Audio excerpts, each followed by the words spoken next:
Hello, I am Adam Lieb. I'm here at EGX 2020 to present a topic called the right way to market PC and console games in 2020. So we'll start off with the most important question, which is who am I? If you're going to listen to the 30-minute presentation, you probably want to know whether I'm worth listening to or not. So my name's Adam Lieb. I have been in games for about 20 years, both the B2C as well as the B2B side, so producing tools and websites for gamers as well as software for game developers and publishers. I really worked with hundreds and hundreds of games and tens of millions, I guess hundreds of millions of gamers at this point. Worked commercially with many major publishers, WB, Capcom, Take-Two. You can read whatever's on the slide. Currently, I'm the CEO at Gamesight. So I think in my capacity there, work with lots of great game developers and publishers, large and small, exclusively on the PC console side. There we help them really with two fundamental things. One is marketing measurement, which is helping them figure out where every dollar their marketing spend goes, what actually drives sales in the game, what actually drives revenue for the game. And then the other big part of our business is helping those companies work with influencers and content creators. And so as a software company that provides tools and tech to tons of games, I'm exposed to lots of data, lots of expertise, best practices, all sorts of things that hopefully will make my talk today useful and valuable for anyone listening who's thinking about marketing a PC or console game this year. So I'll be able to kind of share, to some extent, data points that we've seen, to some extent, just best practices, and hopefully that will all be useful. So I guess let's kind of get started with what are we going to talk about today.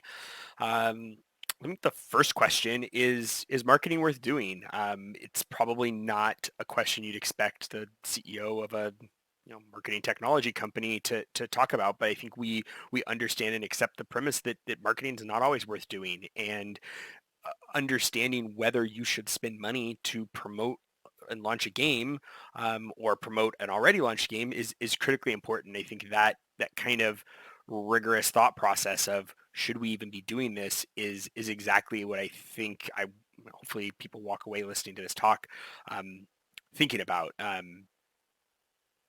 Should we spend money? And then that kind of thought process will trickle down to, if you've already accepted the premise that, this game is going to require marketing budget, we're going to spend money doing it, then the next step is, well, what about this thing? Should we be doing Facebook ads? Should we be doing search ads? Should we be working with influencers? Each one of those decision points all kind of funnels down from this kind of critical decision of whether or not you should spend money. So that's kind of one of the real things that might be in our back of our mind is, should I spend money? Should I spend this dollar? And if I do, then how do I allocate it? Next question is we're going to talk about using data to make decisions. That's, I would say, mission critical to marketing a game in 2020. It was not mission critical to marketing a game in 1995. I think that's what's changed. Gaming is now predominantly digital. Gamers discover games through digital sources. They're no longer discovering games by reading magazines or walking into stores and seeing end caps and all sorts of things that I used to discover games on. Games are primarily discovered digitally. They're also primarily purchased digitally, and in a world of digital discovery and digital purchase, data is everywhere. The ability to understand what prompts awareness, what prompts conversion, what prompts sales of DLCs or in-game purchases or battle passes or subscriptions.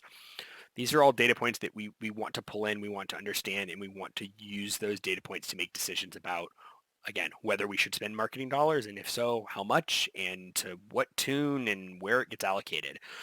So we're going to talk a lot about how to use data to make decisions, what data matters, where to pull it from, what it means, all of those types of things. We're going to talk about what available technologies there are to assist us in making those decisions. What's available, what can we use. We're also going to talk through traffic sources, this getting down in a little bit in the nitty gritty of okay, I'm marketing a game on PC. Where should I be spending money? What sources are valuable? What have worked for other companies? We'll get in the weeds a little bit there. So I think high level setting, we sort of have two concepts of marketing. There's performance marketing and brand marketing. I'd say the more clinical definition is brand marketing is building the awareness of your game, the values of your game, what type of game it is, so that when someone says Mortal Kombat, there's things that pop into your head. That's what brand is. Brand is what pops into your head when you hear a game name. Um, that's, again, predominantly how games were marketed for a really long time, almost exclusively on a brand basis, trying to incept consumers to think positive thoughts when they hear about our game. Brand marketing hasn't gone anywhere. It still exists. It's still wildly valuable. It's still a thing that I think most games engage in some form or another. We're going to draw kind of a dividing line between brand marketing and performance marketing. So performance marketing is, in essence, what virtually every dollar of mobile marketing is spent doing. It is data-driven. It is, I'm acquiring a new user for $5. I'm willing to pay $5 for a new user because my game monetizes at the for $6 per user. Performance marketing is a sort of technique in a thought process, really more than a specific tactic. It's sort of the thought process of how do we use data to make decisions to then refine our marketing techniques and tactics to improve, to find more players and sort of continue to grow over time. That performance mindset is something that I think when we look at some of the most successful games over the last decade or so, they've really used those performance mindsets, performance marketing, kind of strategies to grow. I think some of the best examples are certainly going to be on mobile. They're like the Supercells of the world that, at some point are spending $5 million a day in marketing because they know they can bring that many new players into their game at a ROI positive manner. We have seen similar examples on the PC and console side. They're just rare. You think about games like World of Tanks. I think that's been one of the greatest success stories for a kind of a new PC game. And now they're of course more than PC, but at least when they started out, a new PC game company that was able to just grow through obviously having a great game, which is can't do anything without that. But once you have a great game, using performance marketing to grow it. So we kind of divide those two things when we talk about marketing tactics, where, is this kind of a performance thing or is this kind of a brand thing? They, of course, work together. The stronger your brand is, and then to some extent, the stronger your brand marketing is, the more effective your performance marketing will be. So I think they're just kind of good terms, just make sure we're level setting and speaking the same language. This will help us kind of like drill down a little bit, I guess, more into when we say performance marketing. What do we mean? It's again a process and a thought process more than it is Facebook ads or performance marketing. Facebook ads can be performance. They can also be brand. It depends how you use them. So when we talk about performance, usually what I'm talking about will be something that this diagram kind of shows you. It's planning, it's strategizing, what types of players are we trying to acquire, what creatives are going to be attracted to those players, what are our goals, is it wish list orders, is it new sales, is it DLC purchases, right? Coming up with, okay, here's the plan, what we're going to do. Then it's the nuts and bolts of creating the materials needed to run these campaigns. So that's assets, that's art, that's copy, that's targeting inside platforms like Facebook or Reddit. Execution is, of course, actually running media wherever you're running it.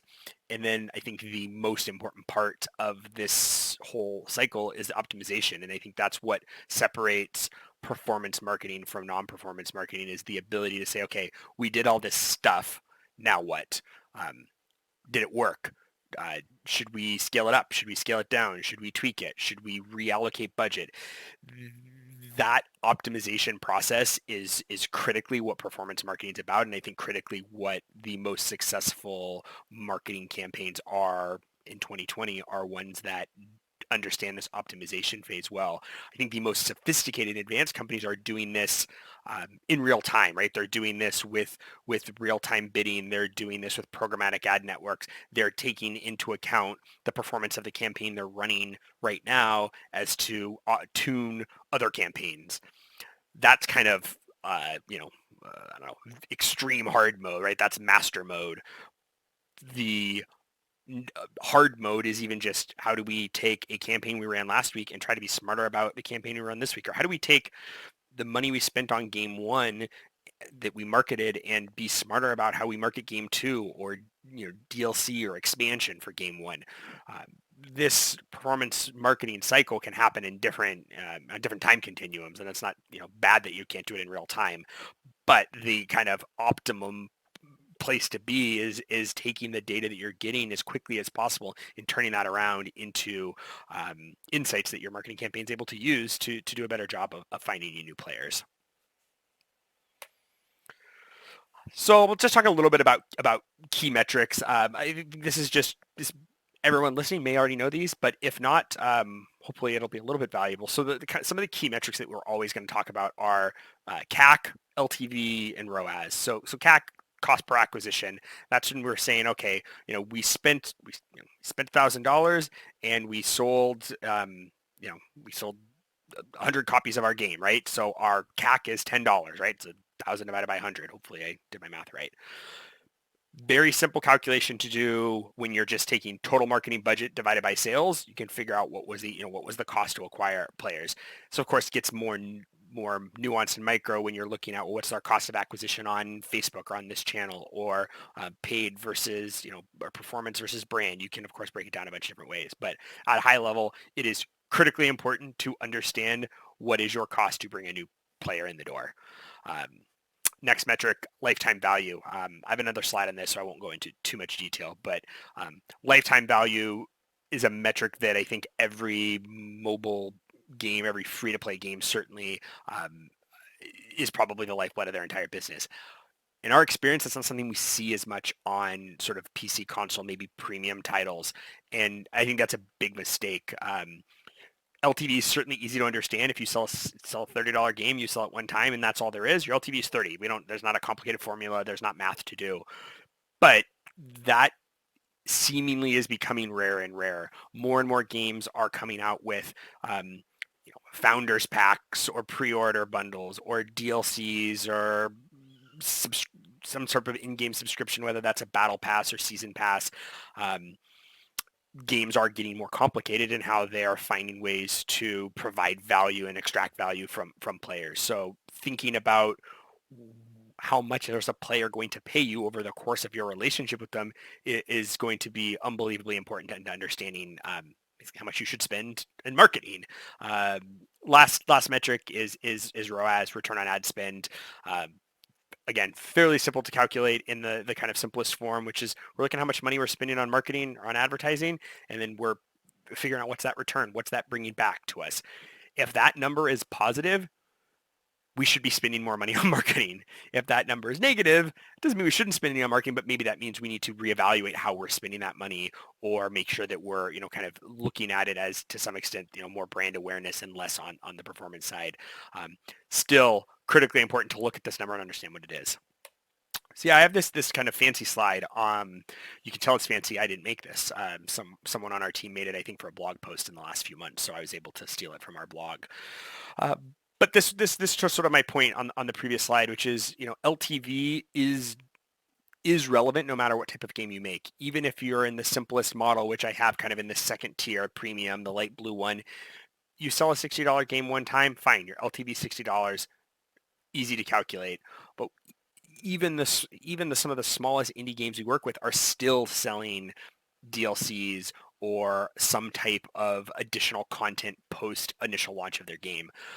You make a great game, gamers want more of it. Finding ways to get them that additional content just makes sense. And so making sure that when you're thinking about what we should be spending on marketing, we're looking at the totality of it, which is what is a player worth to our studio. And it's going to be different for everyone, and certainly some of the more sophisticated games now have every possible mechanic in there, from subscriptions to DLCs to in-game microtransactions and loot boxes and skins, as well as pre-order bundles and different tiers. Like, sure, you can go crazy with all of that stuff and make this model complicated.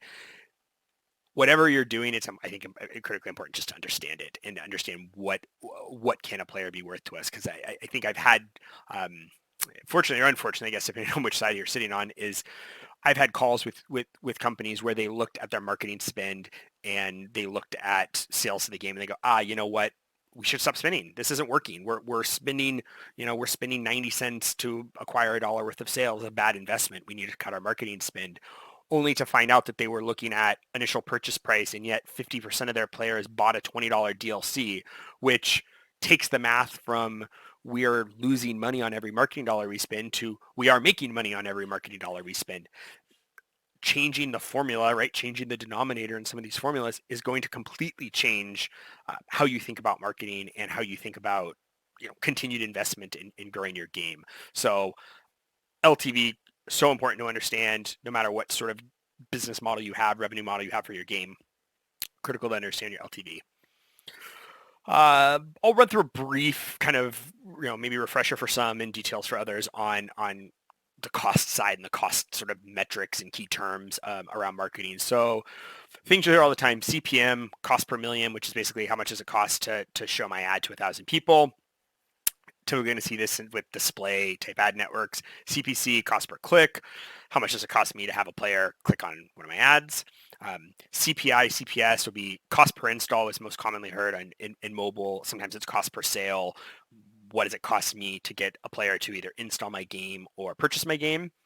CPA or CPE, we're talking about cost per action or cost per engagement. This is a fancy version of CPI. It's basically looking at what does it cost to get a player to do a specific thing. So sometimes for free-to-play games, it'll be something like completes the tutorial, right? You look at what is the cost to get a player from learning about my game to download it, to play it, and complete the tutorial. Makes sense in free-to-play. If a player doesn't complete the tutorial, the odds of them playing and enjoying your game and ever spending money in the game is virtually zero. So you kind of got to get them through the tutorial. So they'll use CPA. They'll use some type of CPA, CPE metric there. The other thing that we'll see, which is still common, I suppose, on the PC side of things, will be games that have their own game launcher, and you sign up on the website and you have to opt in. You give them an email address. You go to your inbox and confirm it. It's typically called DOI, double opt-in, where a player's registered and then confirms it. That could also be sort of a CPA metric. Like, how much does it cost me to get a player to register for my game, confirm their email address? Last one is eCPI. When you see little e's all over the place, that's going to be effective. So it's your effective CPI, and what that'll do is it'll blend it with organic. So rather than looking at, okay, I spent $1,000 to acquire 100 players, my CPI was $10. We look at, okay, well, I spent $1,000, 100 players clicked on those ads and purchased our game, and then another 100 players also registered that day. If we're looking at it on a daily basis, our eCPI might be $5 instead of 10. This can be really impactful when you're looking at things like virality, which is, gamers share games they like with their friends. So for every new player I bring in, do they tell their friends about it? Is it, every 10th player I bring in brings one of his friends? It's like, well, great. That means our marketing budget is effectively 10% more effective. So eCPI, an important metric to look at. It'll go beyond just kind of pure measuring your marketing dollars, and also look at what is the broader impact of marketing on your game and on your game's growth.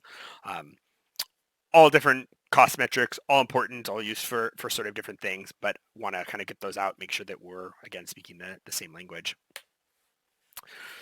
So next thing, I'll talk a little bit about technology. In order to do a lot of the things that we just discussed, in order to do calculations like CPI and ROAS and sometimes LTV, you need the sort of technology to do it. And so attribution technology kind of at the key to it. So in the mobile space, these are called MMPs, mobile measurement partners. And PC console, typically you're just attribution providers. And what attribution providers exist to do is help you figure out a couple things. They help you figure out where your players come from, which sources are actually driving traffic, help you compare marketing spend across networks. So, I invested $1,000 in a Facebook campaign, $1,000 in a Google campaign. Without attribution, you might figure out, hey, they both brought in some amount of players because we can look at our sales charts and they go up. But determining whether Facebook was responsible for it or Google was responsible for it is impossible. So attribution solves that problem and tells you, the Facebook was the winner there and Google wasn't. Attribution provider is also helpful for complex revenue models when you're looking at grading traffic. So if you think about, previously in my kind of free-to-play example, where I talked about players completing tutorials, it's another thing that attribution providers really exist to do is help connect what happens in game and what happens out of game. So, if you're working with an ad network like, Reddit and Facebook, they both send you players and maybe they both send you the same amount of players, but the Facebook players end up buying DLC in your game at twice the rate of the Reddit players. Well, you really want to know that because it probably is going to change how much you invest in Facebook versus Reddit. So great for these sort of more complex revenue models. And then kind of the last piece of the puzzle, not certainly last but not least, is the ability for attribution providers to help your ad networks, your media partners, do a better job on your behalf. And so what I mean by that is this: Facebook, for example, unbelievably good at targeting people with ads. They built a huge business doing exactly that. Without an attribution provider, the best Facebook can do for you is say, find me players that click on ads.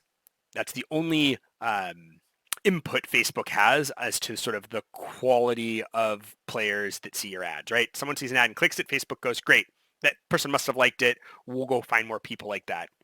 Facebook has no idea if that person goes to Steam and buys it or not. They just go, hey, they clicked it, they're probably interested.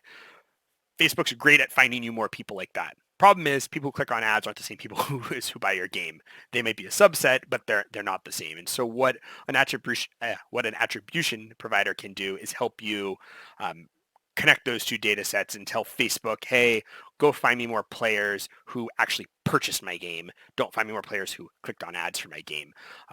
With that, Facebook can also do things like retargeting and lookalike audiences and negative audiences and all this kind of fancy stuff that Facebook is great at, but you need that core data looped into Facebook to be able to do it. So an attribution provider is really going to be at the heart of almost all performance marketing, data-driven marketing, because it's the sort of operating system that connects all of the data feeds together.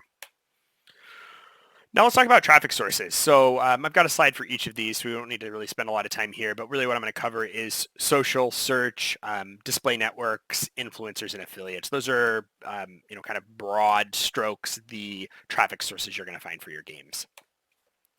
So the first one is social. So social, typically here we're talking about Facebook, Twitter, Reddit, even Twitch when we're talking about kind of like display ads on Twitch, not so much working with influencers that we categorize as separately. So social media marketing tends to be about 30-40% of most marketing budgets. I'm going to give stats on each of these slides and let me make, I guess, maybe a caveat right now, which is these are all generalizations. There are massive outliers. There are games that spend their entire marketing budget on Facebook, and there are games that spend zero of their marketing budget on Facebook. I wouldn't walk away with this and go 30-40% average. I'm going to have a distribution of 30-40%. Wouldn't even be my recommendation. Games are different. Games are unique. Some tactics work well for one and some work well for others. So this is really just a broad heuristic to kind of help see what goes on across really the entire industry. So nonetheless, we'll typically see social as the largest or one of the largest channels for games. They're extremely scalable, and it's one of the reasons they tend to be the largest is most of the world is connected these days through a social network. So if you want to reach people on the internet, social networks, social media, really the probably most scalable way to do it. That will hit just about everyone somewhere through targeting on social media. So really, really, really scalable. Social tends to be relatively expensive, especially if you're comparing it to other display type traffic. So you're looking at, what does it cost to show me an ad to a player on a gaming review website versus what does it cost me to show an ad to a player on Facebook or Instagram? It's going to be way more expensive on social, kind of on average. Generally, that doesn't matter if the performance is there to back it up, but it's something to kind of be aware of. The kind of entry point tends to be higher. The other great thing about social is these are, I think without exception, the most sophisticated and smartest kind of companies out there around targeting and optimization, so that they can do an unbelievable job for you, and sort of my previous example of finding you new players based on the data that you're able to give them.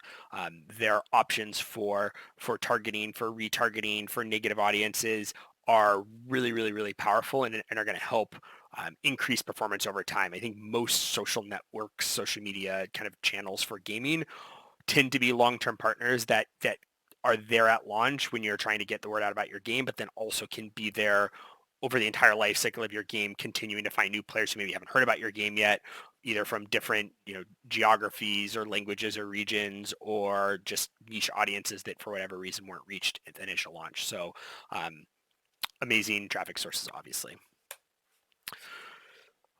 Search is the next one. Search, we are mostly talking about Google, but Bing exists, and Bing is actually quite large, and we do see a fair amount of traffic on Bing, but certainly Google is the largest. Amazon also it can be a quite a large traffic source for a lot of companies. Search is, you can maybe see in my screenshot here, we're mostly talking about, when you search for anything on the internet and Google gives you a little ad at the top that says, sponsored ad, whatever it is. Unbelievably performant. I think typically we'll find search ranking at the top of performance when you look at how much it costs you to get a player per source. Search ends up being really high. Not surprising. Search is high intent. It means if I'm a player and I'm searching, I love card games. True story. I love card games. If I Googled, best free-to-play card games and they give me Magic the Gathering Arena as an ad, I'm looking for a game like that. So being surfaced an ad that I then go click on and play, maybe not terribly surprising, but it can be quite valuable. The typical, top free-to-play games, top card games, top RPGs for Steam. These are all highly traffic search terms that yield millions of players a month and can work really, really well. So search 20-30% of marketing budgets. It's high, oftentimes the second or third largest traffic source, typically behind social. We also lump YouTube in here as well. YouTube both has search and non-search based ads, but most companies will do YouTube ads through the same Google Ads interface, so sometimes they get lumped together. The next traffic source I like to talk about is display. This is, I go to a game review site and I see, a page takeover for a game, or I see a banner ad on the side. Display ads, they typically are cheap. Again, relative to sort of the Facebooks of the world, getting in front of a lot of people isn't that expensive. The eyeballs are, of course, less engaged. Oftentimes the ads are passive. Someone's there to read a review for game A and you've got your game ad on the side. Maybe not the player's interested in. They're high variance, so we'll see campaigns, we'll see game launches where display is one of the best sources, where lots and lots of players come through, super valuable. They wish they spent more money doing it, and then we see other ones where they go, you know what, it just was kind of a bust for us. The targeting tends not to be as good as it is on the social sites. Can be valuable, especially if you're using DSPs or more programmatic methods. These are things that happen really at larger scales. Like if you're using a Google product like DV360, typically you're talking about I don't know, 6-figure marketing budgets, probably minimum, before that even makes sense to consider. But once you get up to that level, the display sites do become a little bit more accessible. You have access to the entire internet. You are bidding on things that you understand, demographics, prior history, things like that. So DSPs are a great way to get scale with display sources, but I would say that's sort of more on the uncommon side. I'd say on the more common side would be looking at niche gaming sites. So, my screenshot here, you've got like an MMORPG.com, right? You're launching an MMORPG, that's going to be a great traffic source for you. Finding those sites, working with them, whether you're working with the direct ad sales team or through some intermediary, can be valuable. We'll see that as typically 10 to 20% of marketing budgets. It's a valuable piece of the mix, but isn't typically scalable to the moon in the way that social is. Influencers. So influencers have consistently been the number one source of new game discovery for the last several years. Oftentimes, we like to talk about kind of like openers and closers, and content creators are oftentimes the openers. They're the first way someone hears about your game is they pop on Twitch and a streamer that they love is streaming your game. That's where they learn about it. They might not go buy it right now, but that's where they heard about it. That's where they watched it. That's where they kind of learned what your game was all about. It might be a Reddit ad or a Facebook ad a week later that kind of reminds them. They go, oh, yeah, I remember watching that game. Yeah, it kind of looks interesting. Then they'll click the link. They'll go to the Steam page. They'll look around and go, okay, yeah, this is for me. And then they'll convert. So content creators, unbelievably valuable source of marketing, both brand and performance. They can still be unbelievably performant even if they are often openers.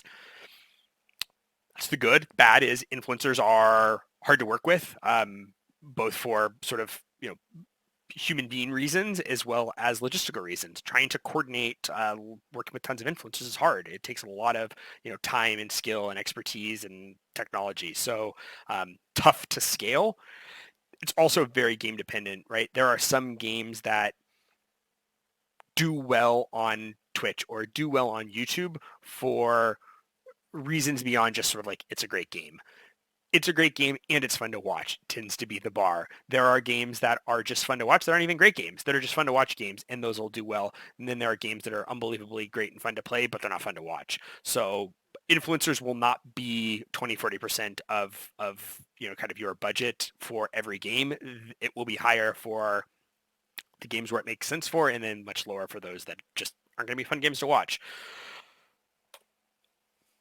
Affiliates. This is the smallest traffic source. I thought worth mentioning because it is, I would say, on the rise.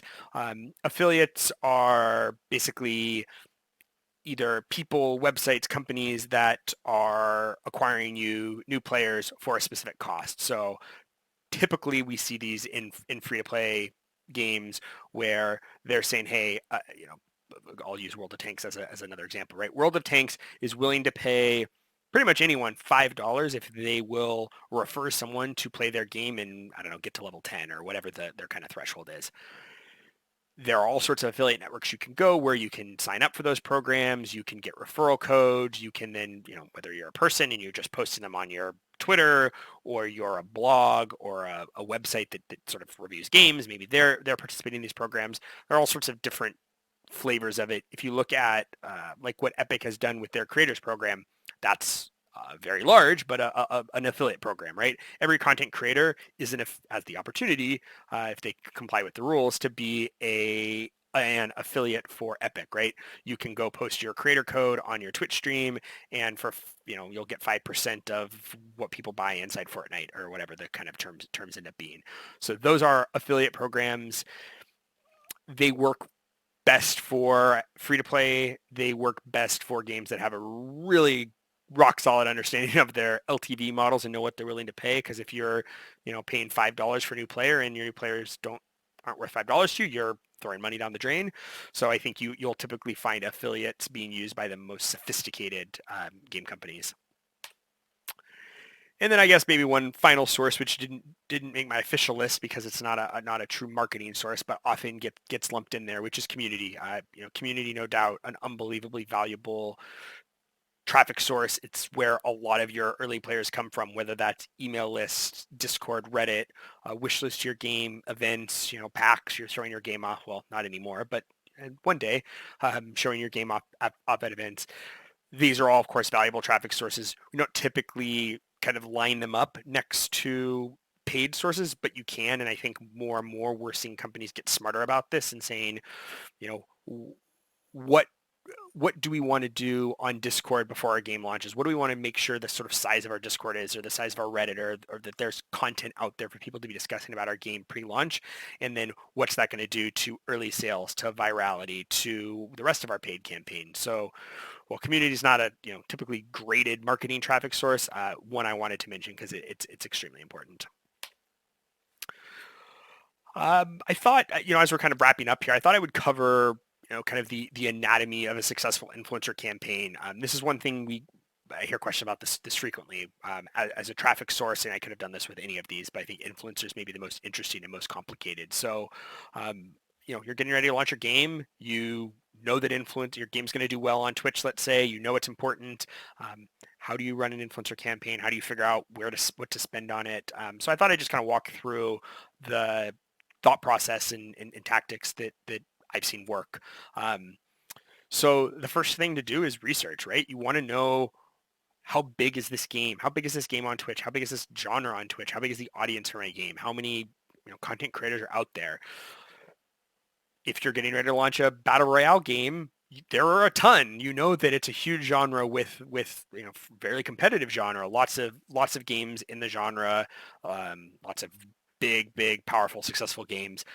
But you know that there's a huge content creator base there.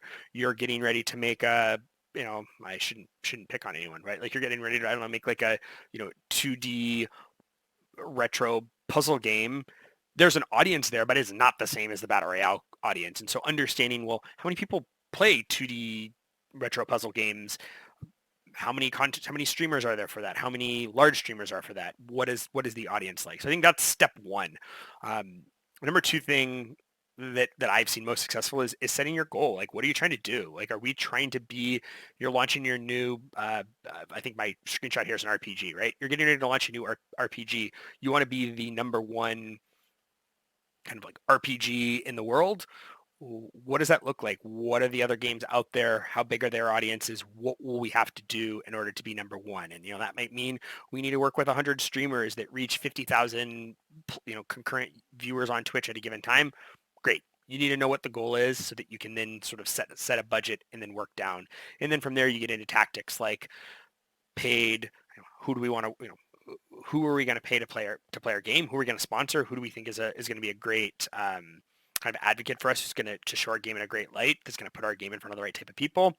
You look at earned, which is maybe you're looking at smaller, non kind of professional streamers. You're looking at more hobbyist streamers and YouTubers and saying who might be interested in covering our game. Maybe we provide either early access to the game or something special in the game or a relationship with the studio or the developers, some kind of creator type program. Maybe you're providing free keys to the game, all sorts of ways to engage content creators beyond just, here's a transaction that we're paying you for. And then the last thing that I advocate as a super important piece of the puzzle is how do you quantify the impact on we call second order, which is we paid a bunch of streamers and we gave a bunch of keys to YouTubers. Those things should have effects. If Lyric is streaming your game, I guarantee you there are a bunch of other streamers who are going to start streaming your game because Lyric's doing it and they look up to Lyric and they watch his stream and they hope that if he picked this game up, there might be an audience for them. You need to quantify that. You need to measure that. That is going to change your viewpoint of how successful your influencer campaign was by looking at the second order impact, the kind of, the organic players who now pick up your game, that they go buy it, they go start streaming it because they've seen that there's now an audience there that, Lyric is established or whatever. So those are kind of the sort of the tactics that we'll look at. And then of course, the execution is in the weeds of working with influencers, contracting them, making sure that, they're respecting embargoes, all of those types of things that I don't think this talk is really built to cover. But that's what we typically look at as the anatomy of an influencer campaign is you do your research, you set your goals, and then you figure out what's the best way to hit those things by working with influencers in all these different paid, organic, earned manners. I think the kind of last thing I'll cover is what are we seeing as trends for the rest of this year, maybe next year.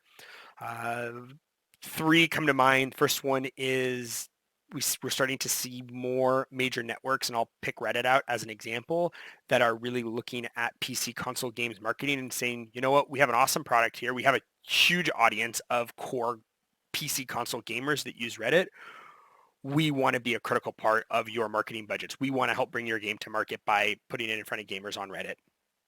They are investing heavily in doing an amazing job for you there. They are, optimizing. They're building better performance tools to to do a lot of things we talked about on this call in terms of optimizing on your behalf and making sure that you're getting the best return on your investment. So that's something that I don't think 2 years ago, if I was doing this talk, I would have said, hey, companies like Reddit actually care about you and really are going to invest in your success in your future. They are now. They're, I think, waking up to kind of the size of the opportunity and how this great kind of asset they have. But we're also seeing it with other partners as well. So that's one is just basically better performance tools and ad products from major networks.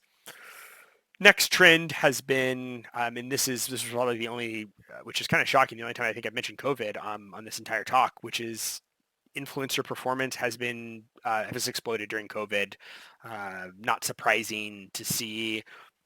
More people at home means more people streaming. More people at home means more people watching streams. Not shocking, but it has been noticeable. We've even seen really noticeable upticks in performance of sponsored campaigns. I think, if I might, hopefully I'm not misquoting, I think it's 23% increase in performance of sponsored campaigns so far during COVID. That is a trend. I don't think it's one that is just going to magically go away as hopefully COVID winds down, but that's not happening super soon. So I think we're still seeing the kind of importance of influencers only increasing, not remaining the same. And then the last thing, which I think has been maybe the most surprising to me, has been the performance we've started to see from mobile apps, I guess, mobile companies, mobile software, mobile games, mobile apps, Twitter, Instagram. Seems weird to me when you look at performance for I'm trying to sell an Xbox game. I guess sort of intuitively, I wouldn't have thought Instagram would have been a great traffic source. And I think we've seen some of those, TikTok, Twitter, Instagram have become really strong performing networks for PC and console games. That wasn't as true a year ago as it is now. I don't know that I have a great reason for why, but that has been true. Sort of the data supports that those networks have become really, really valuable traffic sources for PC and console games. So mobile is on the rise. I guess this is my wrap-up slide here. So hopefully I'm recapping everything I said correctly, which is the keys to success. We think the most important thing is measuring what matters, understanding your costs, understanding your revenue, unlocking your ability to do things like return on investment, to figure out if you should continue investing more dollars and how quickly you can do that. Experimenting is super important. I covered a bunch of different traffic sources, and I don't know what % of games do all of them, but I think it's small. And I think that's a miss. Experiment, advocate strongly for experimenting, try something new. You don't have to spend a lot of money to test out an affiliate program or try working with influencers when you have it before. As long as you're looking at the data and you're measuring whether it's a good investment or not, try as many things as you can. And if they don't work, don't do them anymore. But when they do work, you want to be one of the first ones to figure it out, or at the very least, you want to be a fast follower and do the things that other people are figuring out work. So experiment. And then kind of last thing is just learn what, take what you learned from your prior campaign or your prior game and get smarter about it. do it better next time. A lot of this comes back to sort of just what I said at the beginning: data-driven decision making. How can we learn from what we did to be smarter for the next time? And I think the more you do it, the more the next time becomes tomorrow rather than a year from now. So yeah, that's my talk. Thank you for watching. I'm available to chat. I know this normally would be a conference and I could walk off stage and we could meet. That's not happening. So please feel free to shoot me an email. There's my email. Also feel free to follow me, tag me, whatever on Twitter. Happy to have discussions there. if I can be helpful as a resource, please feel free to email me, pick my brain. If I don't know, I'll tell you I don't know, or I can try to figure out the answer. But this is what I do all day and every day, is look at games and help games launch and market in 2020. So if that's a topic that you care about, feel free to reach out to me. Again, thank you for watching, and have a great rest of your conference.